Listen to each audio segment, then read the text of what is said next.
The phone rang at 7:42 a.m. on a Tuesday that would end with handcuffs and federal charges. I was sitting in my pickup outside Patriot Steel and Manufacturing watching the morning shift clock in when Agent Patricia Hayes from the DoD Inspector General's office delivered the news that would change everything. Mr. Crawford, we've detected irregularities in your defense escrow accounts. We need to talk today. I'd been expecting that call for 3 weeks, ever since our 31-year-old CEO, Austin Pemberton, decided federal regulations were more like suggestions, and his 24-year-old sister, Chloe, thought compliance meant posting about it on social media. My name's Bill Crawford. I'm 57 years old, been keeping the books straight at this Detroit steel plant for 15 years. Before that, I spent 2 tours in Vietnam making sure Uncle Sam's money didn't disappear in some jungle. My wife Martha used to say I was born to count other people's money and make sure they didn't steal it. She passed 4 years ago, but I can still hear her voice every time some corporate hotshot thinks the rules don't apply to them. I'll be here all day, Agent Hayes, I told her, and I've got everything documented. Everything. Every email, every transfer, every signature Austin had scrawled on compliance forms he never bothered to read. 3 banker's boxes worth of evidence sitting in my locked filing cabinet, plus duplicates stored off-site. When you've survived federal audits in a war zone, you learn that paperwork is your best friend, and backup copies are your insurance policy. I hung up and stared at the factory entrance. Patriot Steel had been building components for American fighter jets and naval vessels since 1958. Austin's grandfather started this place with a handshake loan and a commitment to never compromise on quality. Austin's father expanded it into one of Detroit's premier defense contractors, employing 400 workers who built parts that kept our military running. Now Austin was gambling it all away with what he called innovative resource allocation strategies. The trouble started 8 months ago when Austin took over as CEO. Fresh out of his MBA program, full of buzzwords about digital transformation and operational agility. His first move was bringing in his sister Chloe as digital strategy coordinator, which was fancy talk for putting a 24-year-old in charge of financial communications. His second move was deciding that $4.7 million in restricted defense funds would look better in his strategic flexibility account. I walked into the plant and headed straight to my office. The morning shift was already running, the steady rhythm of American manufacturing that had been the heartbeat of this country for generations. These weren't just jobs, they were careers that fed families, paid mortgages, sent kids to college. My own grandson Tommy was hoping to work here someday, following in his grandfather's footsteps. Austin's office door was open, as usual. The kid believed in transparent leadership, which mostly meant everyone could see him watching TikTok videos during business hours. He was leaning back in his chair, feet up on the desk that used to belong to his grandfather, scrolling through his phone like he was waiting for someone to entertain him. "Morning, Austin," I said, knocking on the doorframe. He looked up with that $1,000,000 smile that had charmed his way through prep school and business school, but wouldn't fool a federal investigator. "Bill, my favorite numbers guy. What's the damage report today?" That's how he talked about our financial reports, like they were weather updates instead of federal compliance documents that could land him in prison. "Actually, I wanted to ask you about the Q4 defense contract report you filed last week." Austin's smile flickered. "What about it?" Line 23B shows a $4.7 million transfer from Project Ironclad escrow to operational reserves. That transfer happened October 15th, but there's no authorization signature, no compliance memo, and no DoD approval. The smile disappeared entirely. Austin swung his feet down and tried to look serious, but he had the attention span of a caffeinated teenager. "Look, Bill, I appreciate the old-school approach, but we're streamlining operations here. The money's still there, just in a more agile configuration." Agile configuration. That's what he called stealing from the Defense Department. "Austin, that escrow account is ring-fenced for Project Ironclad. DoD regulations require complete segregation of those funds. Moving them without approval is a federal violation." He waved his hand like he was swatting away a mosquito. "It's just an accounting adjustment. We needed liquidity for the digital transformation initiative, bringing this place into the 21st century. Digital transformation." Austin's favorite excuse for every questionable decision he'd made since taking over. He'd already blown $800,000 on software that was supposed to revolutionize our inventory management, but mostly just made simple tasks unnecessarily complicated. "The money's still there," he repeated, turning back to his phone. "Just talk to Chloe about the presentation format. She's got everything under control." That's when I knew Austin was finished. Not because he'd stolen $4.7 million from a federal defense account. That was just regular stupidity. Austin was finished because he'd put his sister in charge of documenting the evidence of his crimes. I walked back to my office and pulled up my computer. Time to see exactly how much rope Austin had given himself to hang with. The compliance monitoring system showed Austin's digital signature on 3 separate Section 302 certification forms in the past month. Each form personally guaranteed the accuracy of every financial statement, under penalty of federal prosecution. Each form certified that all Defense Department funds were properly segregated and accounted for. Austin had just lied to the federal government in writing 3 times. And somewhere in this building, his sister was probably turning that lie into a PowerPoint presentation. I didn't have to wait long to see how bad things really were. At 11:23 a.m., my computer pinged with a new company-wide email from Chloe Pemberton. Subject line, "Exciting Q4 performance update." The email was everything I'd feared and more. Bright graphics, emoji explosions, and corporate buzzwords that would make a marketing intern cringe. But buried in all that digital nonsense was a complete confession to federal fraud, written in cheerful bullet points and shared with everyone who had a patriotsteel.com email address. Team, super excited to share our innovative resource allocation success story. She'd included an infographic that looked like it belonged on Instagram, showing money flowing from legacy constraint accounts to dynamic growth engines. The numbers were all there. $4.7 million moved from Dusty Defense Escrow to Strategic Flexibility Fund. She'd basically posted their criminal conspiracy on social media and sent it to 400 employees, plus our DoD compliance officer, our external auditor, and 3 board members who still remembered when corporate governance meant something more than good vibes and rocket ship emojis. My phone rang immediately. Linda Morrison from Compliance. "Bill, please tell me you're seeing this." "Reading it right now, Linda. That transfer she's celebrating like it's her birthday party. That's from the ironclad escrow, isn't it?" "Yes, ma'am. Ring-fenced DoD funds moved without authorization." Long pause. In the background, I could hear Linda typing furiously. "Bill, this is a Section 302 violation with documented intent. Federal exposure. How long before the next audit?" I checked the compliance calendar hanging next to my Purple Heart citation, a gift from Martha when I started this job. 6 days. DoD audit team arrives Monday morning.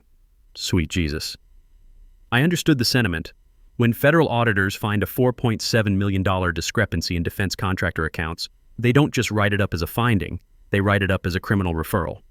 The beautiful thing about Section 302 was that I'd helped design it back in 2019 when we were updating our DoD compliance framework. Most people saw it as boring paperwork. I saw it as a legal landmine for exactly this kind of situation. Section 302 wasn't just about accurate reporting. It was about personal accountability. When you signed those certification forms, you weren't just saying the numbers were right. You were personally guaranteeing that every dollar was properly allocated according to federal law. And if it wasn't, the penalties weren't corporate fines that get paid by insurance companies. They were federal charges that get paid with prison time. Austin had signed 3 Section 302 forms in the past month, personally certifying that all Defense Department funds were segregated and accounted for. Now his sister had just broadcast proof that he'd been lying on federal documents while moving restricted military funds to pay for his digital transformation fantasy. I spent the next hour printing hard copies of everything, not just Chloe's confessional email, but the complete paper trail. Transfer authorizations with Austin's digital signature, Section 302 certifications under penalty of perjury, compliance reports showing the violations, and email chains where Austin discussed optimizing the escrow accounts. 3 complete sets. 1 locked in my filing cabinet, 1 in my truck, and 1 heading to my safety deposit box at First National. When you're dealing with federal regulations and family dynasties, redundancy isn't paranoia, it's survival. I'd learned that lesson in Vietnam when backup communications saved my unit from an artillery strike that wiped out our primary command post. Martha used to tease me about my filing systems. "Bill, you keep better records than the Library of Congress," she'd say. But she understood why. Growing up in Detroit during the auto industry collapse, we'd both seen what happened when good people trusted the wrong leaders. Companies disappeared, pensions evaporated, and families got left with nothing but promises that weren't worth the paper they were printed on. I wasn't going to let that happen to Patriot Steel. Not on my watch. Around 2 p.m., Austin called an impromptu staff meeting.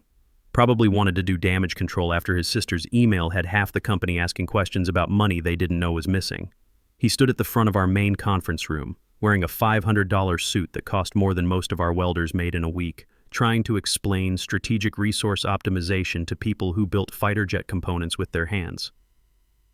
"Look, team, I know Chloe's update might have raised some questions about our fiscal management approach," he said, using the tone of voice you'd use to explain why the ice cream truck was out of popsicles. Ray Henderson, our shop foreman and a 30-year veteran of this place, raised his hand. "Austin, is it true you moved money out of the defense accounts?" "It's more nuanced than that, Ray.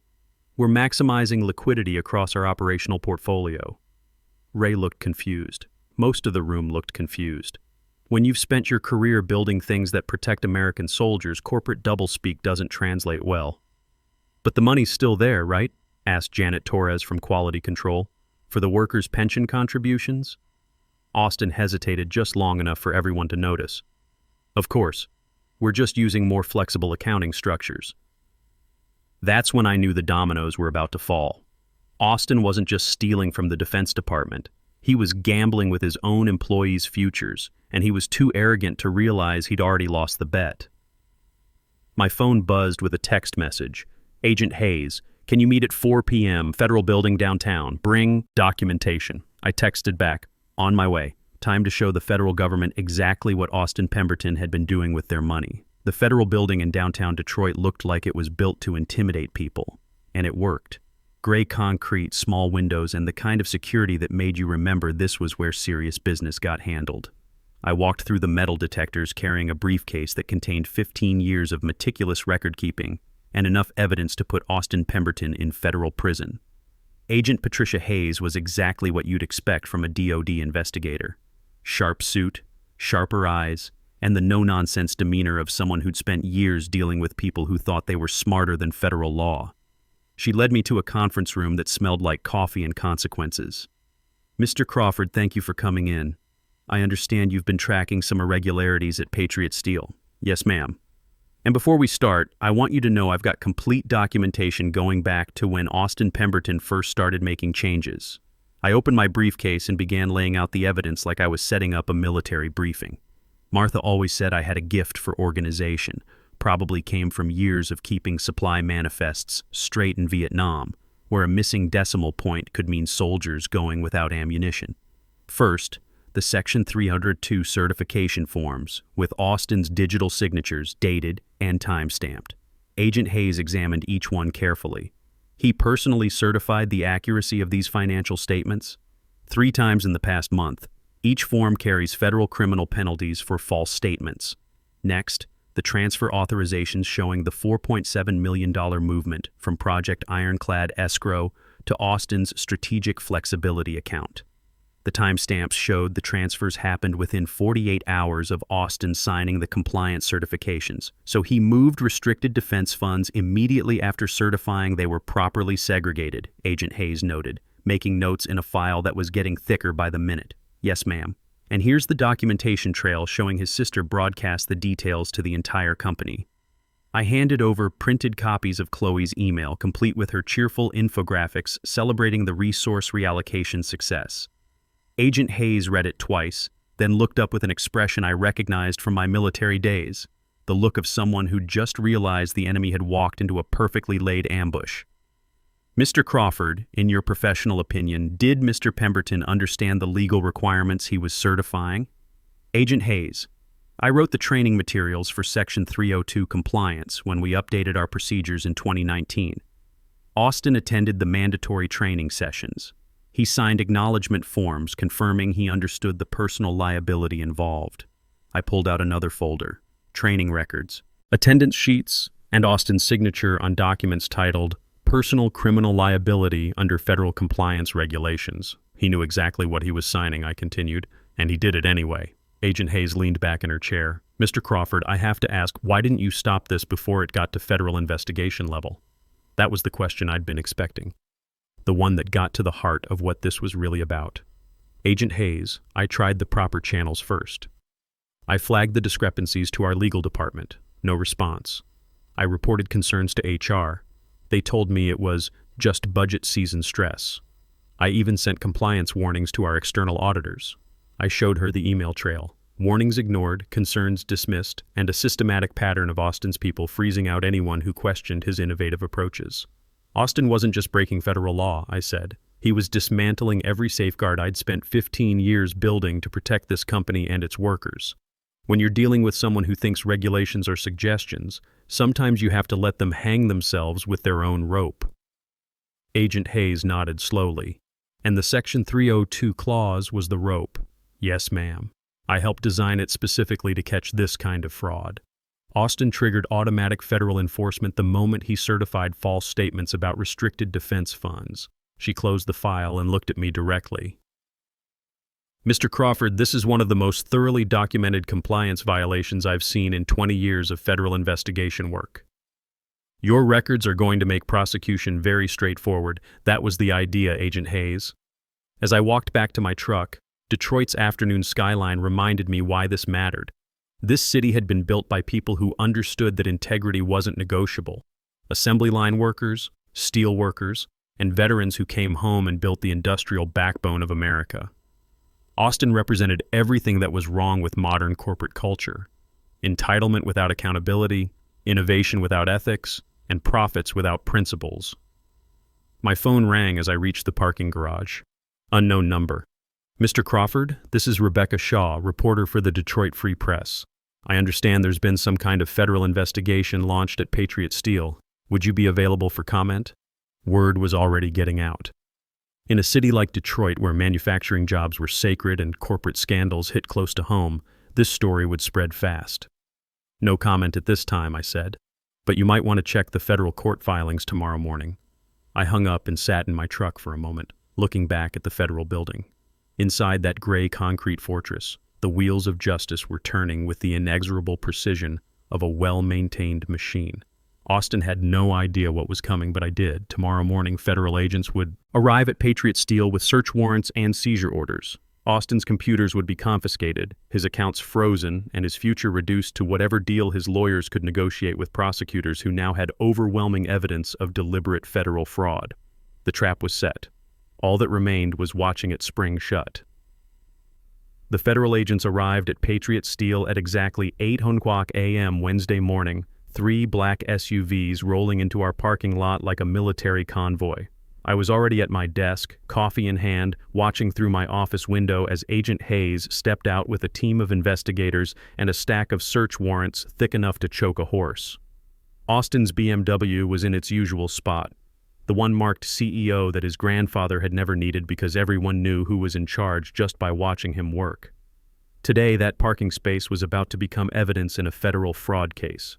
I'd been at the plant since 6 a.m., making sure all my documentation was properly organized for the investigators. 15 years of financial records, compliance reports, and audit trails, everything needed to prove that Austin Pemberton had systematically looted $4.7 million from Defense Department accounts while lying about it on federal forms. The first sign of trouble came when Austin's assistant Jennifer started making frantic phone calls. Then Chloe came rushing out of her office, face pale as winter concrete, clutching her phone like it might save her from what was coming. Austin himself didn't appear until 8:47 a.m., strolling in like he owned the world, designer coffee in one hand and his phone in the other. He made it exactly 12 steps inside the building before Agent Hayes intercepted him. Austin Pemberton? That's right, can I help you?